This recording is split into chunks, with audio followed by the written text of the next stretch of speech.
Good afternoon.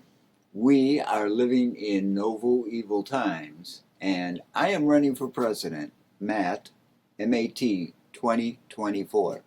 Everybody has been asking me, now that we know that there's going to be widespread societal collapse around 2040, what is it going to look like after that? This is how I think it'll play out a long ways away. Between now and then, a lot of different things, a lot of different paths or directions can be taken by various groups. Uh, I think that's actually harder to predict than what it's going to look like down the road because I definitely see we have passed the tipping point. There's going to be climate change. We already have more extreme weather. It's going to be getting worse. And in terms of the heat that we've had in the Arctic and the Antarctic, um, the oceans are dying and releasing more CO2 all the time. Siberia is burning and releasing CO2. The permafrost is melting. We're just going to see an escalation of this. And as it gets worse, the people whom are left down the road, let's say 60 years from now, because that is going to be about where the start of the worst of it begins, because the population will be decreasing radically by then. And as the population decreases, if they are focused on, well, they're going to be focused on air, water, and food because we're doing so much to corrupt all those things right now that after the collapse, after things begin to settle, which they will have to, because it is my firm belief by that time, the people who are left are the ones who are truly the most adaptable, not the ones who are most capable of hoarding wealth or bragging about being alpha males or any of this nonsense that a lot nowadays uh, tend to celebrate, but which is going to be totally meaningless and worthless down the road. The ones that can truly cooperate with others, the ones who can endure hardships, the ones who can do what needs to be done without coming up with all kinds of crazy notions about some kind of technological silver bullet that's going to save everybody somewhere down the line, but right now we can do what we want. By that time, 60 years from now, there is going to be hardcore reality to contend with. And there's not going to be any more, oh, we can just lie about things and put it off to future generations. They are the future generation. There are not going to be genius job creators and the elite that are going to save everybody with some vision for the future. The future for them is now. They're going to have to deal with some extreme circumstances together through cooperation and compromise, and there is no more these saviors, the elite, the genius job creators, the capitalists.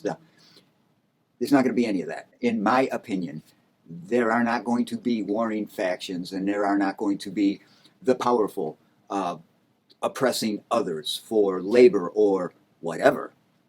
Everybody's going to have to buckle down and do what it takes to get through the day.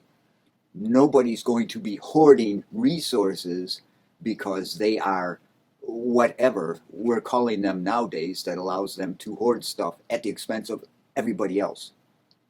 That's going to be gone, in my opinion. Resources will dwindle rapidly when we see widespread societal collapse. And part of the widespread societal collapse will be because resources are already dwindling. But as industry fails and as government doesn't have a clue what to do about this, and neither do the elite, which are, as of today, talking about the Great Reset and the Great Narrative and how they are designing our future. They may, in their little fantasy world, be doing that, but all that is going to come to naught because they are not looking at our air, water, and food and trying to figure out, okay, how do we turn around all these things that we, the elite, have fucked up? They don't care. They're still concerned about yachts and AI and God only knows, robotics, logarithms, oil, all this stuff that all this stuff that is of such prime importance to them, and everything that makes up capital in their nomenclature, and the things that people actually need, the real necessities, are being fucked up by these pursuits on their behalf, and they can't turn things around because they're not concerned about it. But as things fall apart, and I think we're going to see pitchforks, torches, and guillotines, and I think we're going to see the end to the elite and a lot of the politicians and a lot of governance altogether, that we are actually going to go to a real democratic government, and probably not nationwide. I doubt the nation will be able to withstand what's coming down the pike. Um, but again, that's in the short term. I think longer term, like 60 years from now and beyond, if they are not doing as much as they can, the most drastic measures they can possibly take to grow as much vegetation and draw as much CO2 and methane out of the atmosphere as possible, it's just going to continue to get drastically worse, and humanity will dwindle to such a small number, it will be centuries before we come back. The only thing that will give us an advantage over this kind of a bottleneck that we had hundreds of thousands, possibly, well, hundreds of thousands of years ago, there was a bottleneck in humankind, and it is speculated that we were down to as few as 10,000 of our species before things started to get better again. But that was the Stone Age. We at least have all of this stuff. And by all of this stuff, I don't mean all of this stuff is going to be at our disposal 60 years, a century from now. But the thing is, we're still going to be at least in the Iron Age. And we will have some technology. Unfortunately, any power and technology we have is going to have to solely go to removing greenhouse gases and doing everything we can to grow as much vegetation as we can, whether that's in the oceans, on land, wherever. Things are going to get so bad that it's going to be air, water, food. We have to do everything we can to figure those three things out, and drawing greenhouse gases, especially CO2 and methane, out of the atmosphere, because, as I said, the temperature is going to continue to go up. And there are going to be widespread power shortages, and whatever we have left in terms of communities, tribes, whatever it breaks down into, nation states, whatever, if they're not doing everything they can to supply necessities and bring the temperature down, if they're still squabbling about genders and M&Ms and toys and children's books and stuff like that, which of course they won't be, but this is the point I'm getting to. We are going to be at a place where we have to work together as a community. This is what we have to do. We know where we were. We know who took us there. And there is not going to be any more elite. Anybody tries to gain too much power, at the very least, you're getting kicked out of the community. If we allow you to live, you're not going to live among us. No more, I want more power. No more, I want more wealth. If you want to be at the top of the hierarchy in whatever communities are left, you better be the guy with the most skills, who has the most energy, the most drive towards making sure that community is as well supplied as possible, because our air is becoming more corrupt all the time. We are losing sources of water. Much of the fresh water that we have left is just becoming stagnant filth, basically. Topsoil is just being killed, what topsoil we have left. And when we've got all this monoculture out there, and companies, promoting GMOs and these forms of agriculture which require these vast resources of fertilizer and mechanization and all of this stuff, when we don't have oil, which a lot of fertilizer is made with oil also, when we don't have that, we're not going to be able to grow these monocultures, and the topsoil is going to be so sterile, as it were, if we're not going back to the agricultural techniques of yesteryear, letting fields lie fallow, rotating crops, forest farming, uh, we're going to be hunter-gatherers with some agriculture, or we're going to be farmers with a lot of hunter-gatherer thrown in. The thing is, we're not going to be able to do what we're doing now. That is not sustaining us. That is part of the process that is destroying the Earth's ability to sustain us. And this is going to throw us back into the Iron Age, because we are not going to have the resources, we are not going to have the time and energy to sustain the kind of industry that we need for all the stuff that we have. We're going to be spending our days and hours just maintaining a subsistence living plus some, if we're lucky. To a great extent, the technology that we have in the future is going to be relying on raiding landfills and pulling out wire and components and stuff like that. Because, we're not going to be relying on rare metals and earths from South America, Asia, Africa, Australia to make our stuff. That's going to be gone. That global network, that is going to be gone. We're not going to be getting stuff from overseas to make stuff here, or stuff that's already made overseas being sold here to us. That's going away. Everything that we have in the future, we're going to have to make of our own accord. So if you want a generator, you're either mining that copper yourself, or you're going to the landfill and pulling out wire out of the landfill. And not necessarily the landfill. As I said, we are going to be surrounded by stuff. Even if a whole bunch of people died and there were very few people left, and of course, industry is completely gone and nobody's doing any mining, nobody's making anything, you're still going to have buildings with all kinds of transformers and air conditioning units and, all kinds of electrical stuff all over them. You're going to be able to scavenge a whole bunch of stuff from a whole variety of places in the future. But even that resource is going to dwindle rather quickly, because even as you have less people that you need to supply, the supplies are going to be going down all the time. And anything that requires anything beyond the basics, if you can't make that in-house, you're going to have to just go without. So that's where I see us going. It's not going to take us very long to get there. I mean, once the dollar is no longer the reserve currency, the economy starts to break apart. Capitalism is dead. Industry is crumbling. People are going to have to rely on themselves and their neighbors to figure out and do all the things that we're relying on as a vast network right now.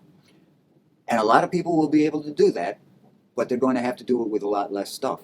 And that's fine, because if you're spending your days making sure that you have clean air, water, and nutritious food, you don't need a lot of distractions. Those are your days. And that's where we're heading. And there's going to be a lot of crazy upheaval between now and then, but that's where we're going. So anything that the politicians or the elite or anybody else is promising you in the future, and by that I mean the people who are young enough that 60 years from now, yeah, you're going to be an old man, but there's going to be a lot of stuff that happens in between now and then. The thing is, the promises of today are moot. They are vacant. They hold nothing for the future.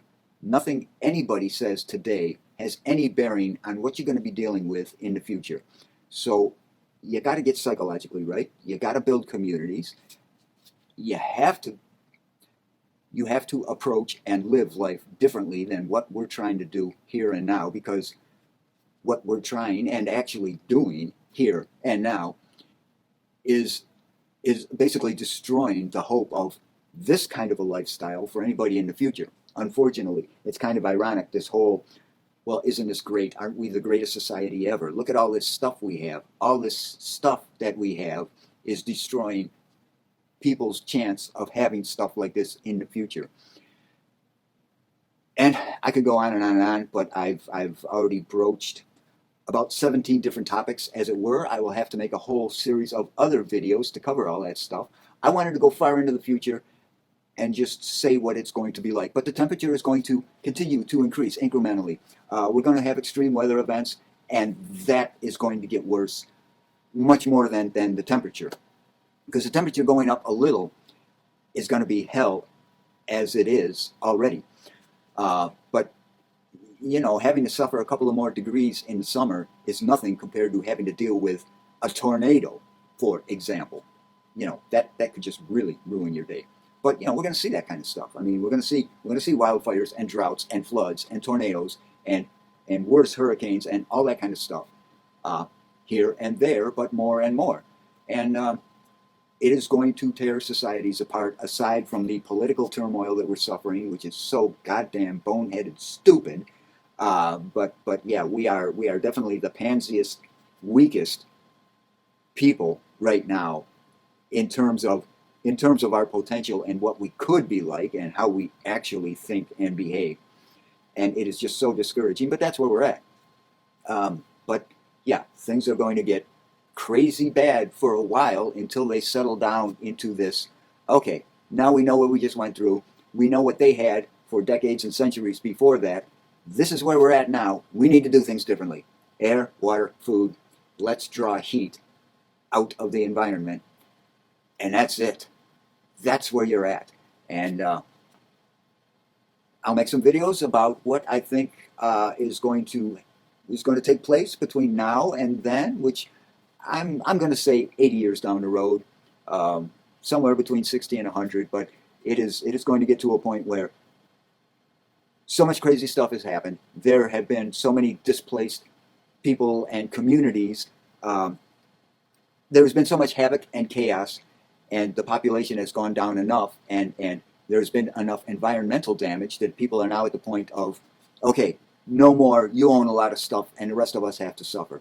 We're all either working together for a common cause, or if you're not with us, we already built the guillotines. You know, your head is next. Seriously, there's not going to be the kind of stupid bullshit that we have to deal with now. Like, you're driving down the road, a cop pulls you over, how much money you got on you? I'm just going to take it. No, I'm not going to charge you with anything. And that's just one of hundreds of examples of what we're dealing with in this so-called capitalist law and order society, which is part of the process that is bringing us to the stupidity that 80 years from now, they're going to look back and say, I can't believe those. I just can't believe it. Were they really like that? And this is what we have to deal with because of it. But yeah, that's where we're at. So we're living in Novueval times, and summer is coming. This one will be long. Gird your loins. And I thank you for watching. And if you didn't watch, well then, what's wrong with you, man?